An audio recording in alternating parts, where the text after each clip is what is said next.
And what's really cool, this is the first time this has ever happened in any country. honoru, ale tak jak mówię, jest bardzo wielka uczciwość ludzi. 최근 인천공항이 심상치가 않습니다. 전 세계에서 감소하고 있는데 이상하게도 한국에서만 매년 증가하고 있는 게 있습니다. 대한민국 장기 체류 비자 신청 642% 폭증, 대기자 12만 명. 더 충격적인 건 그들의 정체였습니다. 80%가 의사, 변호사, 교수, 엔지니어, 골드만삭스 파트너가 직접 찾아와 이렇게 말했습니다. 연봉 깎여도 상관없습니다. 내일 당장 떠날 수 있게 해주세요. 세계 최고의 엘리트들이 왜 헬 조선이라 불리는 나라로 도망치고 있을까요? 그 충격적인 이유, 지금 공개됩니다. 지난 겨울 인천공항 J터미널 입국장은 평소와 공기부터가 달랐습니다.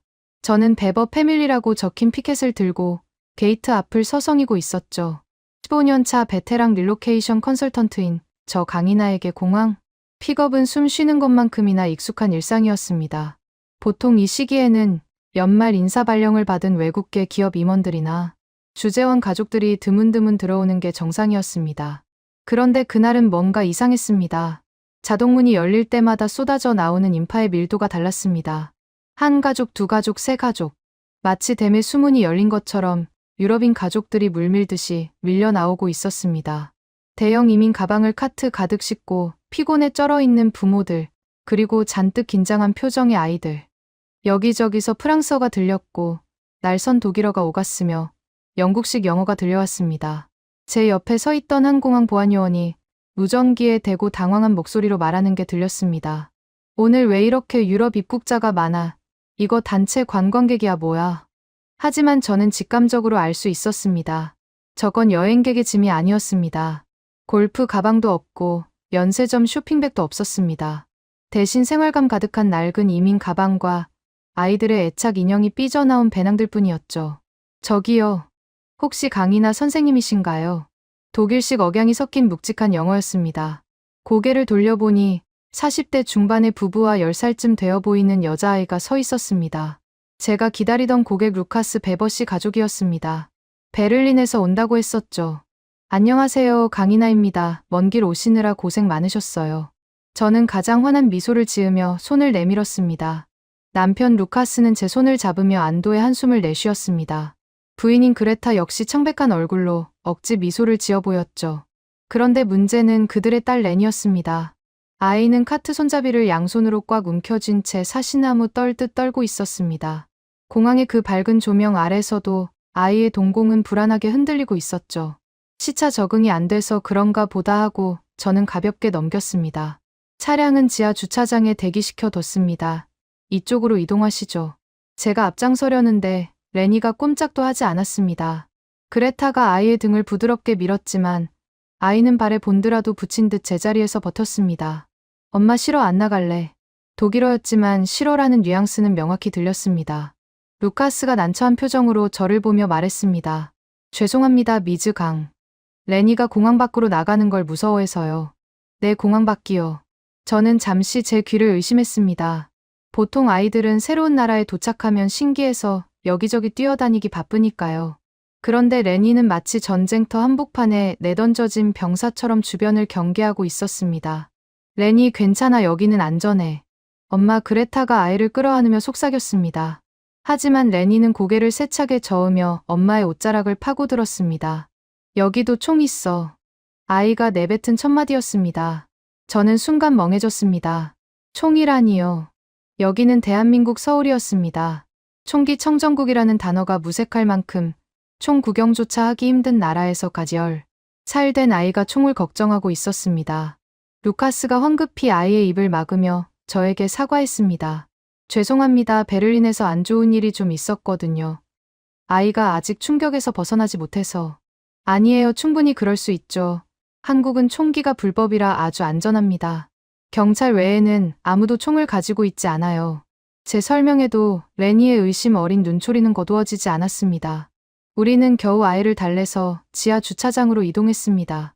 엘리베이터를 타고 내려가는 동안에도 가족들 사이에는 묘한 긴장감이 흘렀습니다. 보통 클라이언트들은 한국의 날씨나 음식, 교통 같은 가벼운 주제로 스몰 토크를 시도하곤 하는데 베버 가족은 침묵했습니다. 그들은 마치 추격자를 피해 도망친 망명객들처럼 지쳐 보였습니다. 차에 짐을 싣고 공항 고속도로를 달리기 시작했습니다. 뒷좌석 백미러로 힐끔거려 보니 레니는 여전히 창밖을 보지 않고 고개를 숙인 채 태블릿 PC만 들여다보고 있었습니다. 분위기를 좀 풀어보려 제가 말을 건넸습니다. 루카스 씨 이번에 한국 지사로 발령받으신 건가요? 아니면 국내 기업으로 이직하신 건가요? 제가 10년 넘게 해온 질문이었습니다. 릴로케이션 서비스를 이용하는 고객의 99%는 기업의 지원을 받는 주재원들이니까요. 그런데 루카스의 대답은 제 예상을 완전히 빗나갔습니다. 아니요, 회사는 베를린에 그대로 있습니다. 재택근무 승인받고 왔어요. 그럼 비용 처리는 회사에서 해주나요? 아니요, 전부 자비 부담입니다. 집도 저희 돈으로 구해야 하고요. 저는 핸들을 잡은 손에 힘이 들어갔습니다. 자비 부담이라고요. 서울의 그 살인적인 물가와 주거비를 감당하면서 굳이 회사 지원도 없이 온다고요. 이건 제 상식선에서는 이해할 수 없는 일이었습니다. 왜 한국인가요? 저도 모르게 튀어나온 질문이었습니다. 그레타가 창밖으로 스쳐 지나가는 영종대교의 풍경을 바라보며 나지막이 대답했습니다. 살고 싶어서요. 네, 그냥 평범하게 살고 싶어서요. 아침에 웃으면서 학교 보내고 저녁에 무사히 돌아오는 거요. 그게 베를린에서는 더 이상 불가능해졌거든요. 그레타의 목소리는 건조했지만 그 안에 담긴 무게는 1000톤쯤 되는 것 같았습니다. 더 이상 묻기가 어려웠습니다. 차는 어느새 서울 도심으로 진입하고 있었습니다. 예약해둔 레지던스 호텔 앞에 도착해서 짐을 내릴 때였습니다. 레니가 들고 있던 작은 가방이 바닥으로 떨어지면서 안에 있던 내용물들이 쏟아졌습니다. 어머, 레니 조심해야지. 제가 도와주려고 허리를 숙여 흩어진 물건들을 줍기 시작했습니다. 색연필 수첩 그리고 구겨진 종이 한 장. 무심코 그 종이를 집어들었다가 저는 그 자리에서 굳어버리고 말았습니다. 그것은 관광지도가 아니었습니다. 서울 강남구와 서초구 일대의 지도였는데 빨간색 펜으로 동그라미가 수십 개 쳐져 있었습니다. 롯데월드도 아니었고 경복궁도 아니었습니다. 동그라미가 쳐진 곳은 대도초등학교, 엄북초등학교 같은 평범한 초등학교들과 대치동 학원가였습니다. 그리고 지도 여백에는 독일어로 깨알같이 메모가 적혀 있었습니다. CCTV 위치 파출소까지의 거리 도보 이동시 사각지대 없음. 이건 학교를 찾기 위한 자료가 아니었습니다. 이것은 군사작전 지도였습니다. 아이를 살리기 위해 치밀하게 분석하고 계산한 생존 지도였습니다. 종이를 돌려주는 제 손이 미세하게 떨렸습니다. 루카스는 멋쩍은 듯 지도를 받아 주머니에 넣으며 말했습니다. 이상해 보이겠죠? 하지만 우리에겐 이게 에펠탑보다 중요합니다. 호텔 로비에 가족을 들여보내고 다시 차에 탔을 때 잊고 있던 휴대폰 알림이 폭발하듯 울리기 시작했습니다. 부재중 전화 7통, 새 메시지 15건.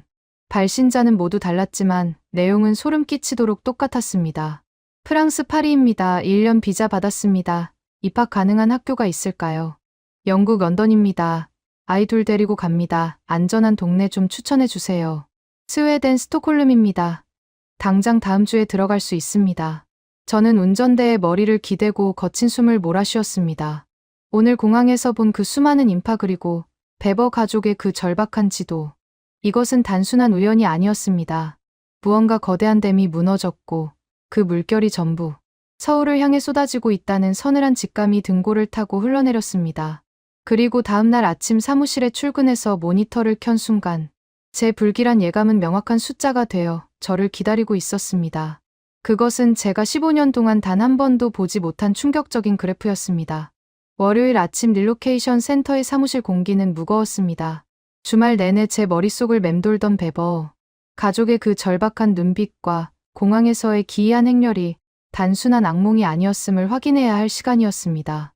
저는 코트도 벗지 않은 채 책상에 앉아 업무용 컴퓨터의 전원을 켰습니다. 모니터 불빛이 깜빡이며 부팅되는 그 짧은 시간이 영겁처럼 느껴졌습니다. 옆자리 윤 팀장이 탕비실에서 커피를 들고 나오며 말을 걸었습니다.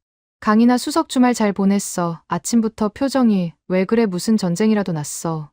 저는 대답 대신 마우스를 클릭해 사내 데이터베이스 시스템인 CRM을 열었습니다. 그리고 지난주 금요일 마감 기준으로 접수된 신규 상담 신청 현황을 띄웠습니다. 로딩 바가 천천히 차오르더니 이내 화면 가득 숫자들이 떴습니다. 윤 팀장의 입에서 짧은 탄식이 터져 나왔습니다. 들고 있던 종이컵에 커피가 찰랑거렸습니다. 야, 이거 시스템 오류 아니야. 전산팀에 전화해 봐야겠다. 수치가 왜 이래. 화면에는 믿을 수 없는 그래프가 솟구쳐 있었습니다.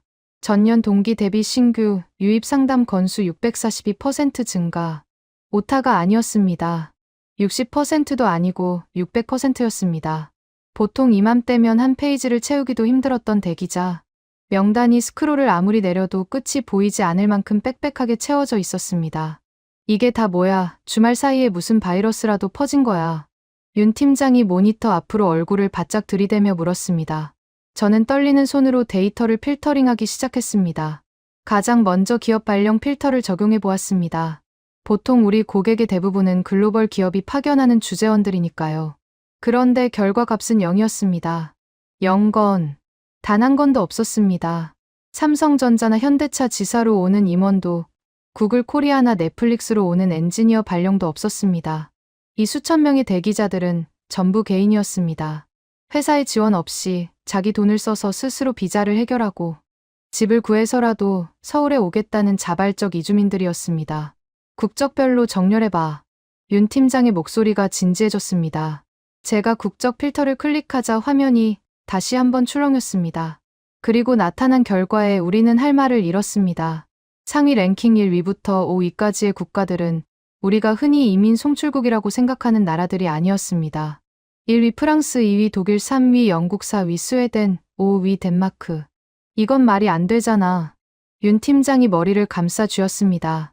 야, 스웨덴이랑 덴마크가 왜 여기 있어? 거긴 복지? 천국이잖아. 요람에서 무덤까지 책임져 준다는 나라 사람들이 왜 헬조선 소리 듣는 여기로 와? 그렇습니다. 우리의 상식으로는 도저히 납득할 수 없는 데이터였습니다. 세계 행복 지수 상위권을 독식하는 북유럽 국가들이 왜 서울행 티켓을 끊고 있는 걸까요? 저는 떨리는 마음으로 개별 신청서의 상세 내용을 열어보았습니다. 신청 사유란에는 구체적인 이유를 적게 되어 있었거든요. 첫 번째, 프랑스 신청자. 직업 파리 소재 대학 교수. 사유란에는 단 한 문장이 적혀 있었습니다. 밤 10시에 딸이 지하철을 타고 귀가할 수 있는 도시를 찾습니다. 두 번째, 독일 신청자. 직업 미넨 소재 자동차 엔지니어. 사유란에는 이렇게 적혀 있었습니다. 마약 주사기가 굴러다니지 않는 학교 운동장을 원합니다. 세 번째, 스웨덴 신청자. 직업 스톡홀름 IT 개발자. 집 문을 잠그지 않고 쓰레기를 버리러 나갈 수 있는 삶을 삽니다. 크로를 내릴수록 제 가슴은 두근거렸습니다. K-팝이 좋아서 한국 드라마가 재밌어서 같은 문화적 이유는 찾아볼 수 없었습니다. 그들이 원하는 것은 화려한 네온사인이나 빠른 인터넷이 아니었습니다. 그들이 서울을 선택한 이유는 단 하나, 생존이었습니다. 인간으로서 누려야 할 가장 기본적인 안전에 대한 갈망이었습니다. 윤 팀장, 이거 보여. 제가 가리킨 화면 구석에는 비자 종류가 표시되어 있었습니다. 디지털 노마드 비자, 워킹 홀리데이 비자, 투자 이민 비자. 그들은 한국 정부가 열어둔 모든 문틈을 비집고 들어오고 있었습니다. 심지어 은퇴 비자를 신청한 50대 부부도 수두룩했습니다. 윤 팀장이 멍하니 중얼거렸습니다. 와, 진짜 세상이 어떻게 돌아가는 거냐. 우리만 몰랐던 거야. 우리만 여기가 지옥인 줄 알고 살았던 거야. 그때 제 책상 위에 전화가 울렸습니다. 발신자 정보가 뜨는 LCD 화면을 보고 저는 침을 꿀꺽 삼켰습니다. 국가 번호 47번. 노르웨이였습니다. 북유럽 중에서도 가장 부유하고 가장 평화롭다는 그 노르웨이에서조차 지금 누군가가 서울행을 문의하고 있다는 뜻이었습니다. 여보세요, 강인하입니다. 수화기 너머에서는 다급한 남자의 목소리가 들려왔습니다. 선생님, 제발 도와주세요. 오슬로에서는 더 이상 못 살겠습니다. 제 아들이 어제 학교에서. 남자의 목소리는 떨리고 있었습니다. 오슬로. 평화상 시상식이 열리는 그 도시에서 도대체 무슨 일이 벌어지고 있는 걸까요? 저는 전화를 받으며 윤 팀장에게 눈짓을 보냈습니다. 이건 시작에 불과하다는 걸 우리는 본능적으로 알 수 있었습니다. 데이터가 가리키는 방향은 명확했습니다. 전 세계의 안전 시스템이 붕괴하고 있고 그들은 유일하게 작동하는 마지막 피난처인 서울로 몰려오고 있다는 사실이었습니다. 그럼 지금부터 이 숫자들이 말해주지 않는 진짜 이야기, 그들이 겪은 지옥 같은 현실을 직접 들어보겠습니다. 수화기 너머 남자의 목소리는 흐느낌에 가까웠습니다. 오슬로는 지금 영하 20도입니다. 하지만 추위보다 더 무서운 건 학교입니다. 어제 12살 아들이 학교 화장실에서 주사 바늘을 발견했습니다. 선생님께 가져갔더니 건드리지 말라고만 하더군요. 경찰에 신고했냐고 물었더니 교장 선생님이 웃으셨답니다. 이런 일로 경찰 부르면 학교 문 닫아야 한다고요. 저는 할 말을 잃었습니다. 노르웨이 오슬로. 세계에서 가장 평화롭다는 그 도시의 학교가 마약과의 전쟁터가 되었다는 사실을 어떻게 받아들여야 할까요? 남자는 절규하듯 덧붙였습니다. 내 아이가 다음번엔 바늘에 찔려 올지도 모릅니다. 제발 서울에 자리가 있다면 알려주세요. 당장이라도 떠나겠습니다. 전화를 끊고 나서도 한참 동안 수화기를 내려놓지 못했습니다. 그리고 그날 오후부터 시작된 대면, 상담은 제가 알고 있던 유럽이라는 환상을 산산조각 내기에 충분했습니다. 첫 번째 상담자는 파리 16구에서 온 카미유 디부아 씨였습니다.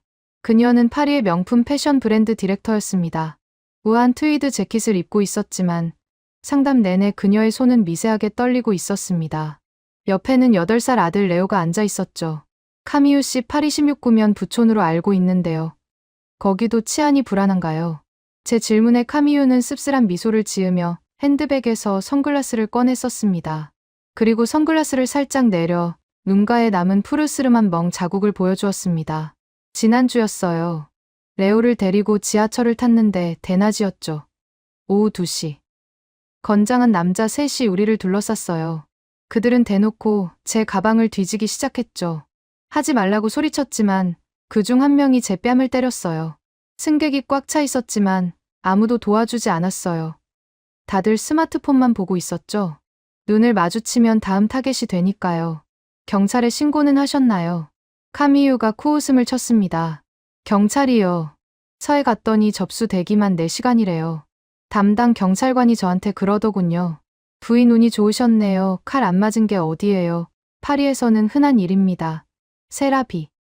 그게 인생이라나요. 그 순간 결심했어요. 내 아들이 이런 야만의 도시에서 자라게 할 수는 없다고요. 에펠탑이 보이는 창가보다 중요한 건 내 아들이 맞지 않고 집에 돌아오는 거니까요. 두 번째 상담자는 영국 런던 윈블던에서 온 금융 애널리스트 토마스 해리슨 씨였습니다.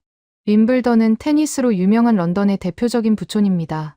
하지만 상담실에 들어온 토마스의 눈 밑에는 짙은 다크서클이 내려앉아 있었습니다. 1년 동안 4시간 이상 자본 적이 없습니다. 토마스가 꺼낸 첫 마디였습니다. 그는 상담 테이블 위에 스마트폰을 올려놓고 사진 한 장을 보여주었습니다. 그의 집 정원 울타리가 부서져 있고 현관문에 칼자국이 선명하게 남아있는 사진이었습니다. 2달 전 새벽에 복면을 쓴 10대 아이들이 정원을 넘어왔습니다. 손에는 정글도 같은 긴 칼을 들고 있었죠. 좀비 나이프라고 부르는 그 흉기요. 문을 부수려고 해서 제가 야구 방망이를 들고 맞섰습니다. 경찰에 신고했는데 도착까지 얼마나 걸렸는지 아세요? 45분이요. 경찰서가 차로 5분 거리인데 45분이 걸렸습니다. 경찰이 도착했을 때 아이들은 이미 도망간 뒤였죠. 경찰이 저한테 뭐라고 했는지 아세요? 선생님 인명피해 없으면 그냥 보험 처리하세요. 범인 잡아도 미성년자라 바로 풀려납니다. 토마스는 마른 세수를 하며 한숨을 내쉬었습니다. 그날 이후로 저는 잠을 못 잡니다. 작은 소리만 들려도 야구 방망이를 들고 현관으로 뛰어나가요.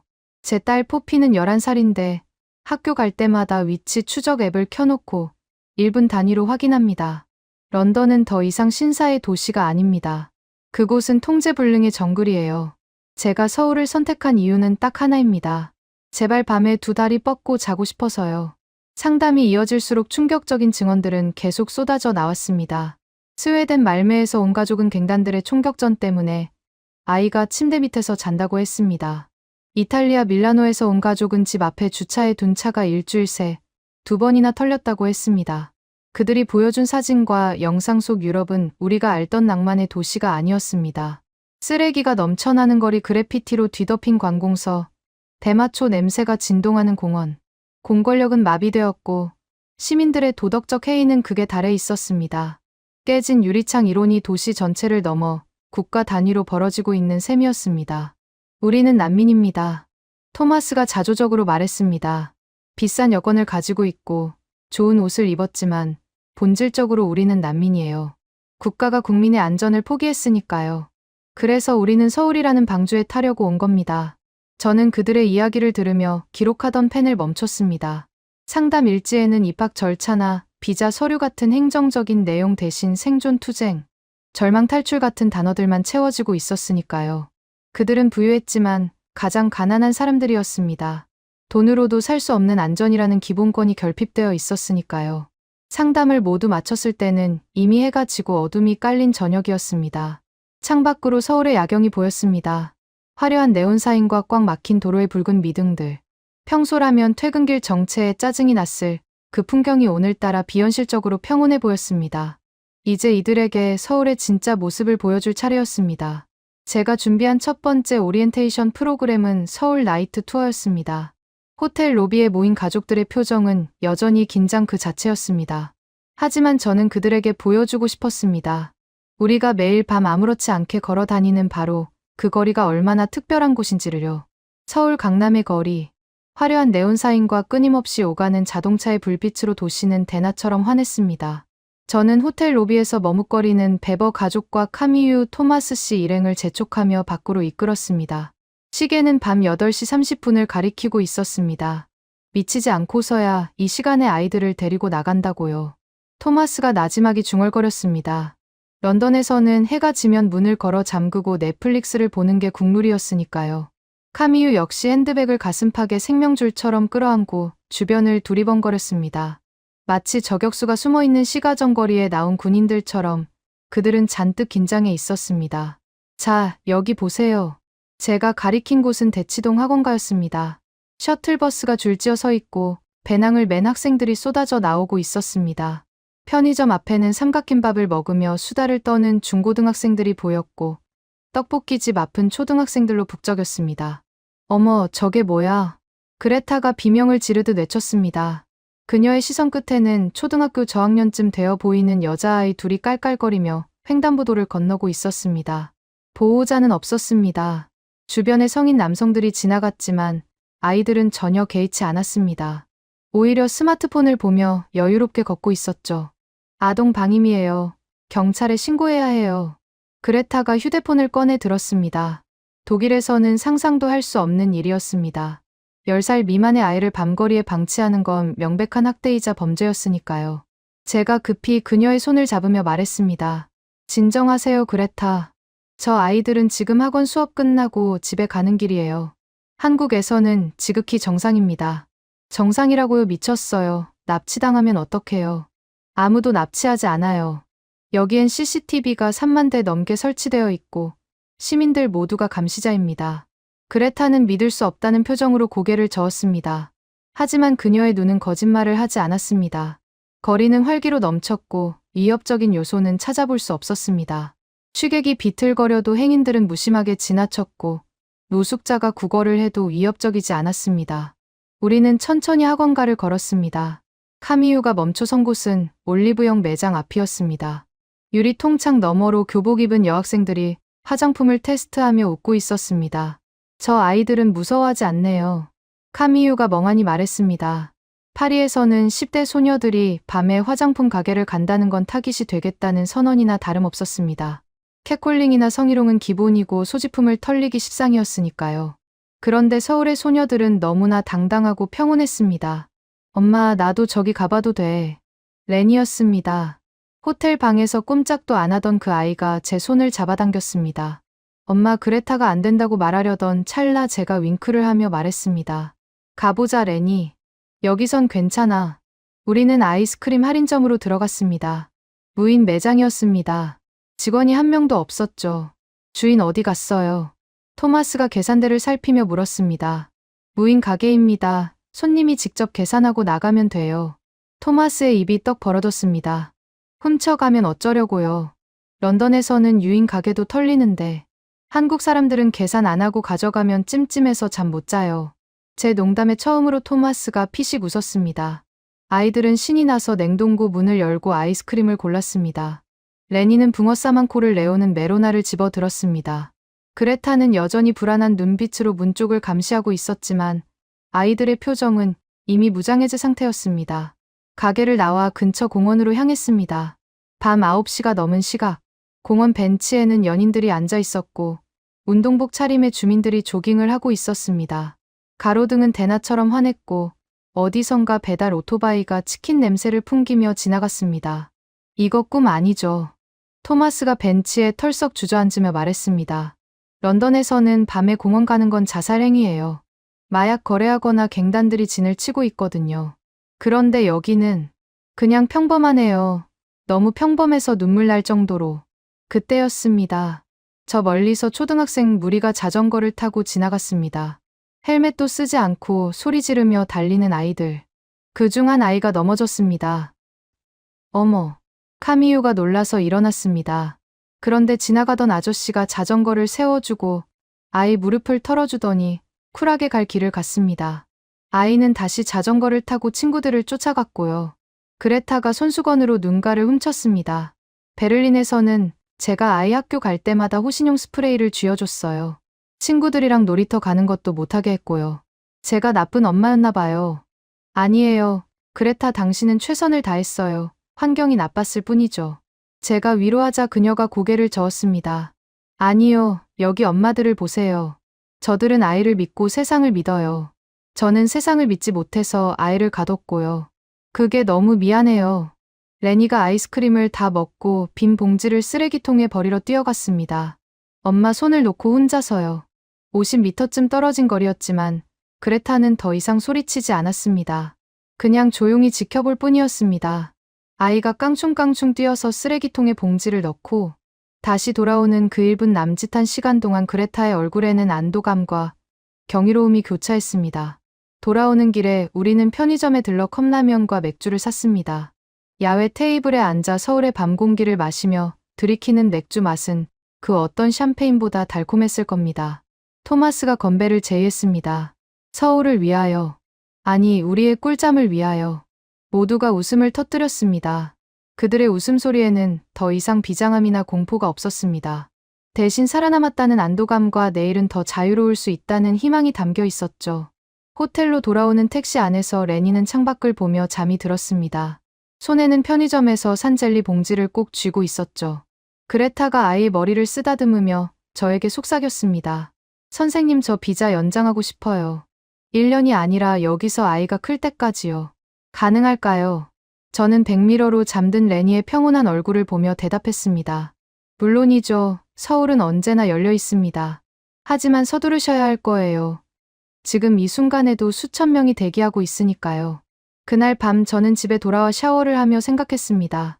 우리가 매일 지옥철이라 부르며 불평하던 이 도시가 누군가에게는 유일한 천국일 수도 있다는 사실을요. 그리고 이 기적 같은 평범함이 얼마나 소중하고 위대한 자산인지 새삼 깨달았습니다. 하지만 이건 시작에 불과했습니다. 서울살이 석 달 차 그들에게 진짜 변화가 찾아오고 있었습니다. 단순한 안도를 넘어 삶의 방식 자체가 송두리째 바뀌는 치유의 과정이 기다리고 있었으니까요. 다음 날 아침 저는 그 변화를 확인하기 위해 다시 한번 그들의 집 문을 두드렸습니다. 해가 바뀌고 서울의 벚꽃이 흩날리는 봄이 되었습니다. 겨울의 찬 바람과 함께 입국했던 그 가족들을 다시 만난 건 여의도 한강공원이었습니다. 주말 오후 한강변은 그야말로 인산이네였습니다. 돗자리를 펴고 치킨을 먹는 연인들, 강아지와 산책하는 노부부, 그리고 잔디밭을 뛰어다니는 아이들로 가득했죠. 강 선생님, 이쪽이에요. 저를 부르는 목소리에 고개를 돌렸습니다. 카미유였습니다. 그녀는 파리지행 특유의 시크한 검은색 코트 대신 편안한 후드 티셔츠에 청바지를 입고 있었습니다. 그녀 옆에는 그레타와 토마스 씨 가족이 텐트를 쳐놓고 캠핑 의자에 앉아 있었죠. 세상에, 다들 얼굴이 너무 좋아지셨네요. 제 빈말이 아니었습니다. 석 달 전 상담실에서 봤던 극횡한 눈동자와 잿빛 피부는 온데간데 없었습니다. 토마스 씨의 다크서클은 턱 밑까지 내려왔었는데 지금은 혈색이 돌고 살집도 좀 붙어 보였습니다. 강 선생님, 이거 드세요. 한강 라면이랑 치킨이에요. 그레타가 종이컵에 라면을 덜어주며 웃었습니다. 저는 텐트 안을 들여다보고 깜짝 놀랐습니다. 카미유의 그 비싼 명품 핸드백이 텐트 입구에 덩그러니 놓여 있었기 때문입니다. 지퍼도 열린 채로요. 안에는 지갑과 차키가 빤히 보였습니다. 카미유 가방 저렇게 두면 안 불안해요? 누가 집어가면 어떡해요? 제 물음에 카미유가 맥주 캔을 따며 어깨를 으쓱했습니다. 아, 맞다, 깜빡했네요. 근데 여기선 아무도 신경 안 쓰잖아요. 지난주에 스타벅스에서 노트북 두고 화장실 다녀왔는데 10분 뒤에 와보니 그대로더라고요. 팔이었으면 의자까지 털렸을 텐데. 그녀는 웃으며 말했지만 저는 그 말 속에 담긴 엄청난 변화를 읽을 수 있었습니다. 소지품을 감시하지 않아도 된다는 것. 그것은 뇌의 경계 태세를 해제해도 된다는 뜻이었습니다. 이 사소한 해방감이 사람의 표정을 이렇게나 평온하게 바꾼 것이죠. 저기 보세요. 레니가 웃고 있어요. 그레타가 손가락으로 가리킨 곳에는 잔디밭이 있었습니다. 레니와 레오 그리고 포피가 한국 아이들과 섞여서 배드민턴을 치고 있었습니다. 공항에서 엄마 옷자락을 붙잡고 벌벌 떨던 그 레니가 맞나 싶을 정도였습니다. 아이는 땀을 뻘뻘 흘리며 소리를 지르고 있었습니다. 엄마 나 셔틀콕 주워올게. 레니가 멀리 날아간 공을 주우러 자전거 도로 쪽으로 뛰어갔습니다. 예전 같으면 그레타가 벌떡 일어나 따라갔겠지만 지금은 앉아서 손만 흔들어 주더군요. 레니, 틱 장애가 사라졌어요. 그레타가 조용히 말했습니다. 내 틱이 있었나요? 몰랐네요. 베를린에서는 학교 갈 때마다 눈을 계속 깜빡거렸어요. 불안하면 입술도 뜯었고요. 병원에서도 스트레스성이라고 했는데 약을 먹어도 안 나았거든요. 근데 서울 온 지 한 달 만에 싹 없어졌어요. 의사 선생님도 놀라더라고요. 아이가 안전하다고 느끼는 게 최고의 처방전이었나 봐요. 옆에서 듣고 있던 토마스 씨가 태블릿 PC를 꺼내 보여주었습니다. 엑셀 파일이 띄워져 있었습니다. 강 선생님 제가 재미있는 걸 계산해봤어요. 런던과 서울의 생활비 비교표입니다. 저는 화면을 들여다봤습니다. 런던의 주거비와 생활비 항목 옆에는 빨간색 숫자들이 가득했습니다. 반면 서울 항목은 파란색이었죠. 서울 물가 비싸다고들 하잖아요. 근데 막상 살아보니 아니에요. 토마스가 항목 하나를 짚었습니다. 여기 보세요. 보안 유지비. 런던에서는 세콤 비용 사설 경비 업체 구독료, 그리고 자동차 도난 보험료까지 한 달에 거의 200만 원이 나갔어요. 아이들 등하교 픽업하느라 쓰는 기름값이랑 제 시간 비용까지 합치면 월 500만 원은 좋게 깨졌죠. 그는 화면을 넘겼습니다. 근데 서울은요 그 비용이 0원입니다. 제로예요. 아이들이 지하철 타고 다니니까 기름값 안 들죠. 집에 도둑들 걱정 없으니 경비업체 필요 없죠. 월세는 서울이 비쌀지 몰라도 총비용으로 따지면 오히려 돈을 벌고 있는 셈입니다. 안전이 공짜라는 게 이렇게 큰 경제적 이득일 줄은 몰랐어요. 토마스의 분석은 날카로웠습니다. 우리는 공기처럼 누리고 있어서 몰랐던 안전이라는 인프라가 사실은 엄청난 사회적 비용을 절감해주고 있었던 겁니다. 그들은 서울에서 돈을 쓰는 게 아니라 돈으로 살 수 없는 시간을 벌고 있었습니다. 그때 배달 오토바이 한 대가 배달존 앞에 멈춰 섰습니다.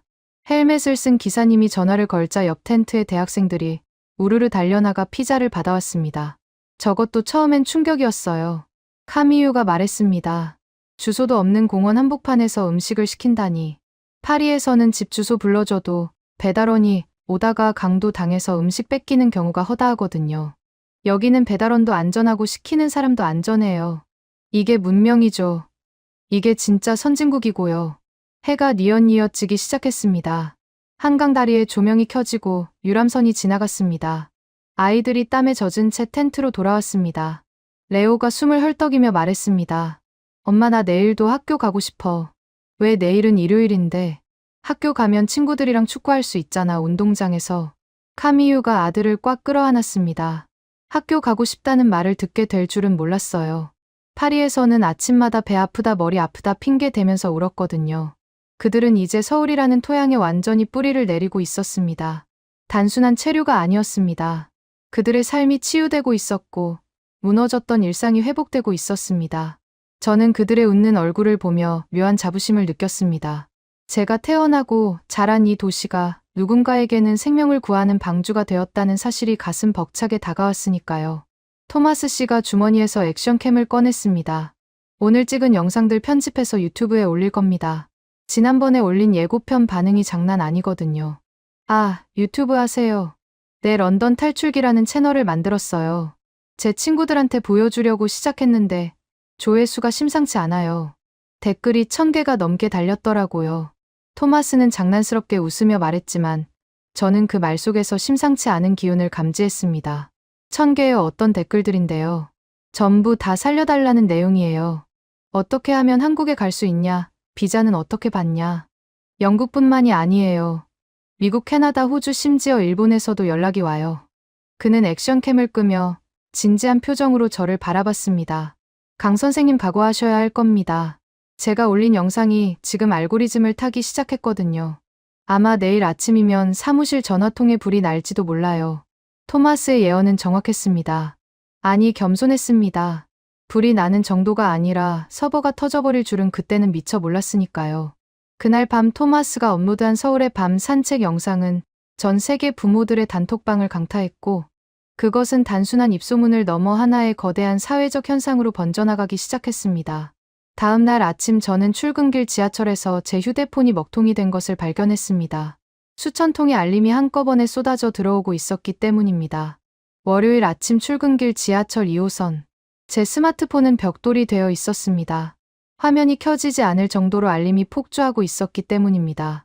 강제로 재부팅을 하고 나서야 메신저 앱을 열 수 있었는데 숫자가 1분마다 100 단위로 올라가고 있었습니다. 무슨 디도스 공격이라도 받은 줄 알았습니다. 겨우겨우 사무실에 도착해보니 상황은 더 심각했습니다. 전화벨 소리가 오케스트라처럼 울리고 있었고 윤 팀장은 수화기를 2개나 붙들고 땀을 뻘뻘 흘리고 있었습니다. 강 수석, 도대체 주말에 무슨 짓을 한 거야? 윤 팀장이 저를 보자마자 소리쳤습니다. 무슨 짓이라니요? 저도 지금 영문을 모르겠는데. 이거 봐, 이거. 토마스 씨가 올린 영상 지금 조회수가 300만을 넘었어. 실시간 급상승 동영상 1위라고. 윤 팀장이 모니터를 돌려 보여주었습니다. 토마스 해리슨 씨의 유튜브 채널 런던 탈출기였습니다. 썸네일은 매우 자극적이었습니다. 반으로 쪼개진 화면, 왼쪽에는 쇠창살이 쳐진 런던의 상점, 오른쪽에는 활짝 열린 서울의 편의점. 그리고 그 위에 굵은 글씨로 트루스, 진실이라고 적혀 있었습니다. 저는 홀린 듯 영상을 클릭했습니다. 화면 속 토마스는 비장한 표정으로 강남의 한 스타벅스에 앉아 있었습니다. 여러분 믿기 힘드시겠지만 지금부터 실험을 하나 하겠습니다. 토마스는 자신이 쓰던 200만 원짜리 맥북 프로를 테이블 위에 덩그러니 올려두었습니다. 그리고 지갑과 차키까지 그 옆에 두었죠. 저는 지금 화장실에 갑니다. 카메라는 켜둘게요. 과연 몇 분 만에 사라지는지 지켜보시죠. 화면 하단의 스톱워치가 돌아가기 시작했습니다. 1분, 2분, 5분, 10분. 카페 안은 사람들로 북적였지만 아무도 그 노트북을 쳐다보지 않았습니다. 오히려 옆자리의 한국 여학생이 누가 가져갈까봐 슬쩍 봐주는 모습까지 찍혔습니다. 15분 뒤 토마스가 돌아왔습니다. 모든 물건은 그 자리에 그대로 있었습니다. 토마스가 카메라를 보며 말했습니다. 보셨습니까? 이건 마법이 아닙니다. CGI도 아닙니다. 이게 문명입니다. 우리가 잃어버린 문명이 서울에는 아직 살아있습니다. 영상은 거기서 끝나지 않았습니다. 밤 11시에 여자 혼자 조깅하는 한강공원 술 취해 벤치에서 자는 아저씨. 그리고 그 옆에 놓인 지갑. 토마스는 런던의 우범지대와 서울의 안전지대를 조차 편집하며 잔인할 정도로 팩트를 때려 박았습니다. 댓글창은 그야말로 아비규환이었습니다. 전 세계 언어로 비명에 가까운 댓글들이 실시간으로 달리고 있었습니다. 미국 샌프란시스코의 한 엄마가 댓글을 달았습니다. 제발 거짓말이라고 해줘요. 어제 우리 남편 차 유리가 또 깨졌어요. 안에 둔 가방 때문에요. 1년에만 3번째예요.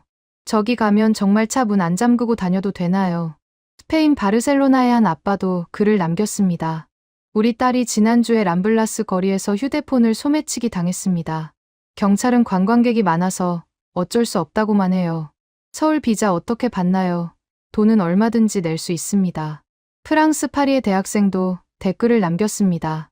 우리나라 지하철은 오줌 냄새 진동하는데 서울 지하철은 왜 저렇게 깨끗해? 저기 바닥에서 자도 되겠어. 나 워킹 홀리데이 신청하러 간다. 이탈리아 로마의 교사도 한마디 남겼습니다. 이게 진짜 선진국이지. 우리나라는 박물관만 선진국이고 시민의식은 중세시대야. 부럽다 못해 화가 난다.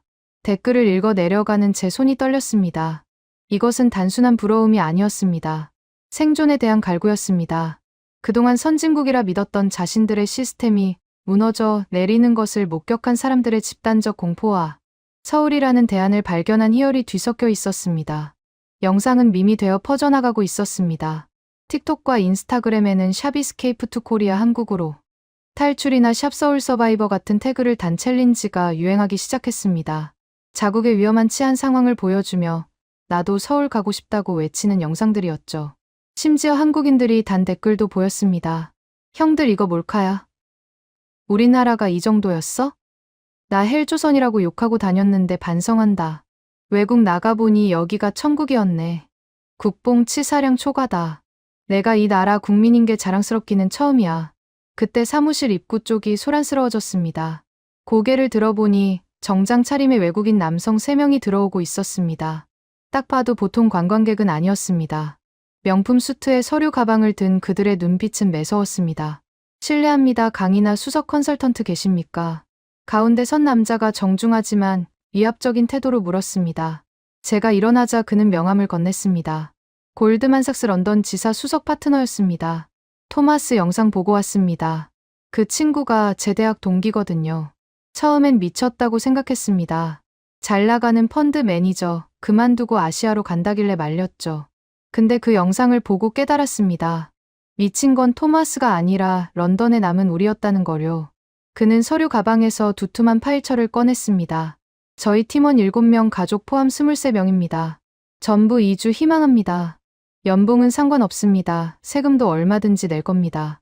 단 조건은 하나입니다. 그가 잠시 말을 멈추고 저를 똑바로 바라봤습니다.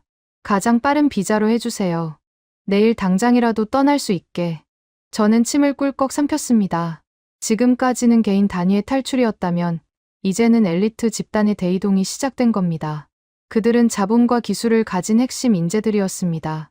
두뇌 유출이라 불리며 국가의 미래를 책임지던 그들이 제 발로 서울행을 택하고 있었습니다. 잠시만 기다려 주시겠습니까? 확인해 보겠습니다.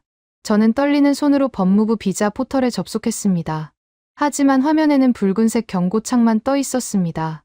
현재 접속자 폭주로 인해 서비스가 지연되고 있습니다. 대기 인원 34,521명.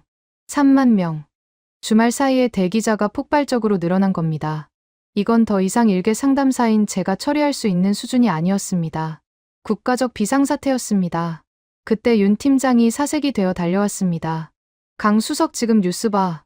속보 떴어. 사무실 벽면의 대형 TV에서 뉴스 특보가 흘러나오고 있었습니다.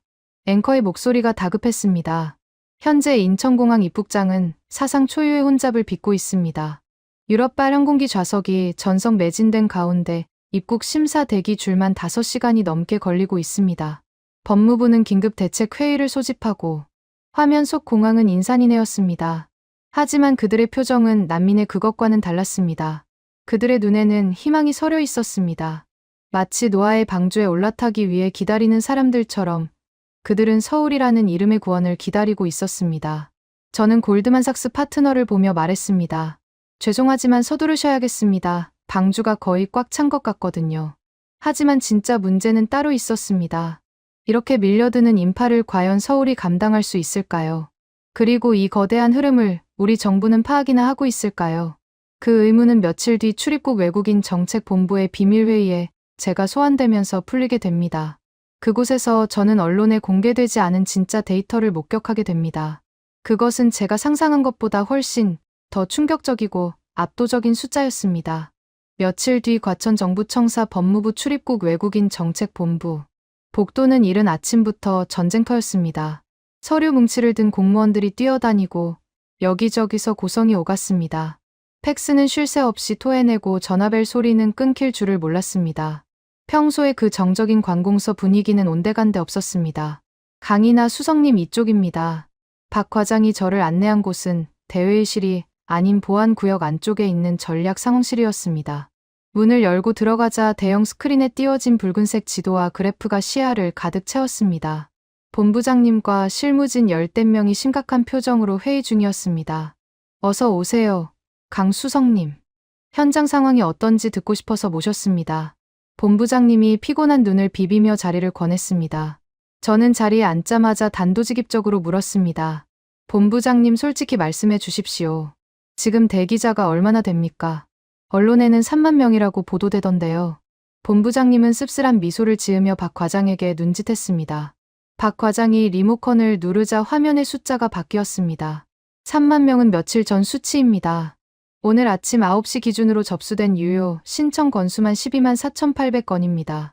12만 건이요. 네, 그것도 단순 여행 비자가 아닙니다. 전부 F계열 장기 체류 비자와 취업 비자입니다. 저는 숨이 턱 막혔습니다. 12만 명이면 지방 소도시 인구 전체가 서울로 이사 오겠다는 거나 마찬가지였습니다.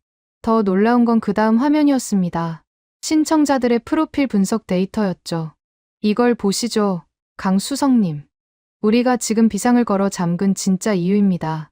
화면에는 신청자들의 직업군이 원형 그래프로 표시되어 있었습니다. 저는 제 눈을 의심했습니다. 파란색으로 표시된 전문직 비율이 80%에 육박하고 있었으니까요. 의사, 변호사, 교수, 엔지니어, 금융 전문가. 이게 다 뭡니까? 브레인 드레인입니다. 서구권의 핵심 인재들이 유출되고 있는 겁니다. 목적지는 전부 대한민국 서울이고요. 박 과장이 설명을 이어갔습니다.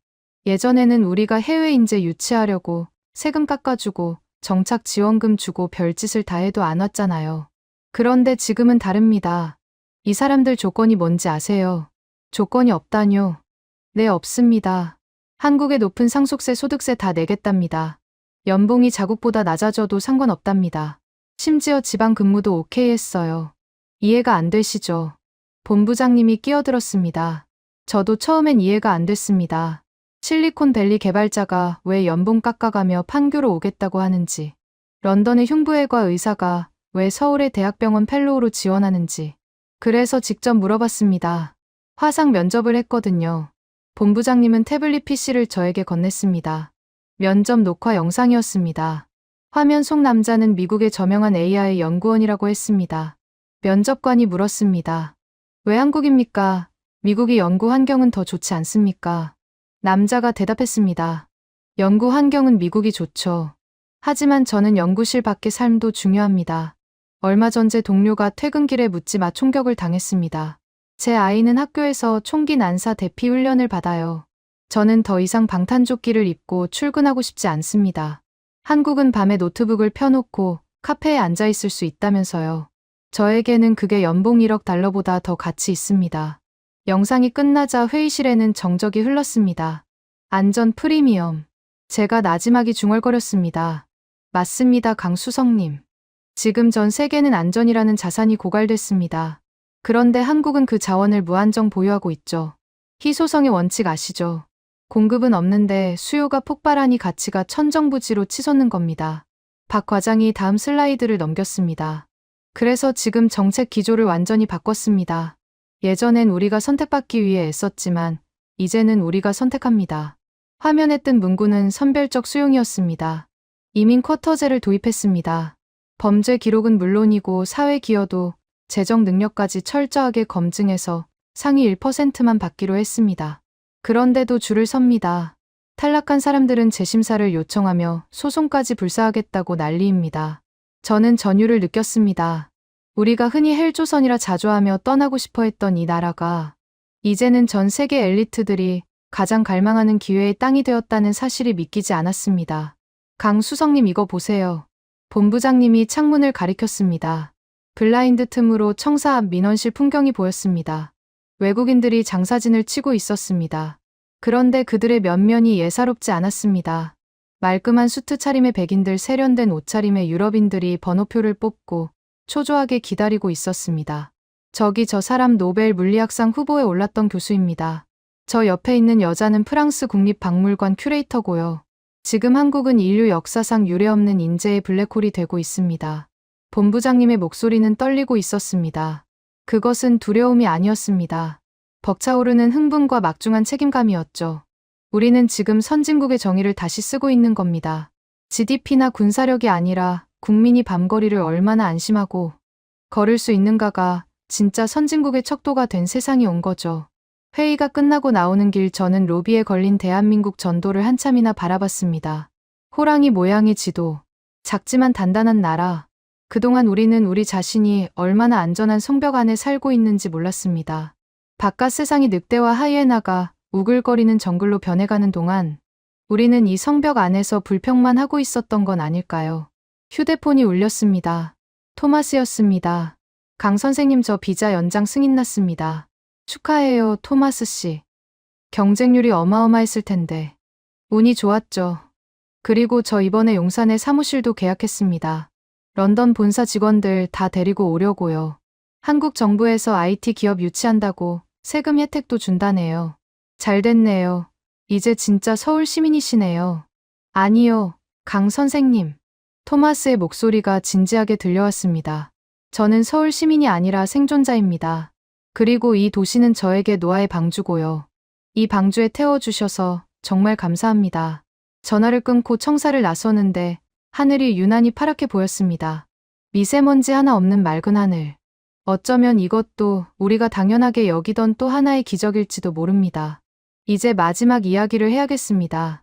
이 거대한 물결이 휩쓸고 지나간 자리 지금 우리는 어떤 모습으로 살아가고 있을까요? 오늘의 풍경을 전해드리며 긴 여정을 마무리하려 합니다. 2026년 2월 8일 토요일. 입춘이 지났지만 여전히 바람이 찬 오늘 오후. 저는 다시 상담실 창가에 서 있습니다. 창밖으로 보이는 학교 운동장은 여느 때와 다름없이 시끌벅적합니다. 하지만 자세히 들여다보면 그 풍경은 1년 전과는 완전히 달라져 있습니다. 운동장 한가운데서 아이들이 무궁화 꽃이 피었습니다. 놀이를 하고 있습니다. 술래는 베버 씨의 딸 레니입니다. 독일에서 온 그것 많던 아이가 한국어로 또박또박 외칩니다. 무궁화 꽃이 피었습니다. 술래를 향해 살금살금 다가가는 아이들의 얼굴색은 다양합니다. 금발의 포피, 갈색 머리의 레오, 그리고 검은 머리의 한국 아이들. 서로 다른 나라에서 왔지만 지금 이 순간 그들은 다 같은 친구일 뿐입니다. 누군가 움직이다 걸리자 까르르 웃음보가 터집니다. 독일어와 프랑스어, 한국어가 뒤섞인 웃음소리가 운동장을 가득 메웁니다. 벤치에는 그레타와 카미유가 앉아 테이크아웃 커피를 마시고 있습니다. 그레타의 손에는 더 이상 호신용 스프레이가 들려있지 않습니다. 카미유의 무릎 위에는 명품 핸드백 대신 뜨개질거리가 놓여 있고요. 그들은 아이들을 감시하는 게 아니라 그냥 오후의 햇살을 즐기고 있습니다. 가끔 아이들이 넘어지면 한국 엄마들이 달려가서 일으켜 세워주고 옷에 묻은 흙을 털어줍니다. 그 모습이 너무나 자연스러워서 마치 오래전부터 그래왔던 이웃 같습니다. 저는 책상 위에 놓인 다이어리를 폈습니다. 1년 전 오늘 저는 이 다이어리에 서울은 지옥이다, 탈출하고 싶다고 적었더군요. 하지만 지금 제 생각은 다릅니다. 지옥이라 불리던 이곳이 누군가에게는 유일한 천국이었습니다. 우리가 당연하게 누리던 밤거리의 산책, 새벽 배송, 문 열린 편의점, 지하철의 정적. 이 모든 것이 실은 엄청난 사회적 자본이자 축복이었습니다. 어제 토마스 씨가 사무실에 들러 떡을 돌렸습니다. 개업떡이라더군요. 시루떡을 받아들고 한참을 웃었습니다. 영국 금융가가 시루떡이라니요. 그는 서툰 한국어로 잘 부탁드립니다 라고 인사했습니다. 그의 눈빛은 더 이상 도망자의 그것이 아니었습니다. 이곳에 뿌리를 내리고 살아가겠다는 개척자의 눈빛이었습니다. 이제 서울은 변했습니다. 단순히 인구 밀도가 높은 도시가 아닙니다. 전 세계에서 가장 안전하고 가장 역동적이며 인재들이 모여드는 거대한 용광로가 되었습니다. 우리는 더 이상 선진국을 부러워하지 않습니다. 그들이 우리를 배우러 오니까요. 치안 시스템을 견학하러 온 뉴욕 경찰청장님, 야간 자율학습을 보러 온 핀란드 교육부 장관님, 뉴스를 틀면 매일같이 한국의 안전 인프라를 찬양하는 외신 보도가 쏟아집니다. 물론 모든 게 완벽할 순 없습니다. 여전히 경쟁은 치열하고 집값은 비쌉니다. 하지만 적어도 우리는 총소리에 잠을 설치지는 않습니다. 마약에 취한 좀비들을 피해 길을 돌아가지는 않습니다. 아이를 학교에 보내놓고 전전긍긍하지 않습니다. 이것만으로도 우리는 이미 충분히 행복할 자격이 있는 것 아닐까요? 창밖에서 레니가 손을 흔듭니다. 저를 봤나 봅니다. 선생님 안녕하세요. 아이가 크게 소리칩니다. 저도 손을 흔들어 줍니다. 레니의 웃는 얼굴을 보며 저는 확신합니다. 이 아이들이 자라서 만들어갈 서울의 미래는 지금보다 더 밝고 다채로울 것이라고요. 서로 다름을 인정하고 안전이라는 울타리 안에서 함께 성장하는 도시.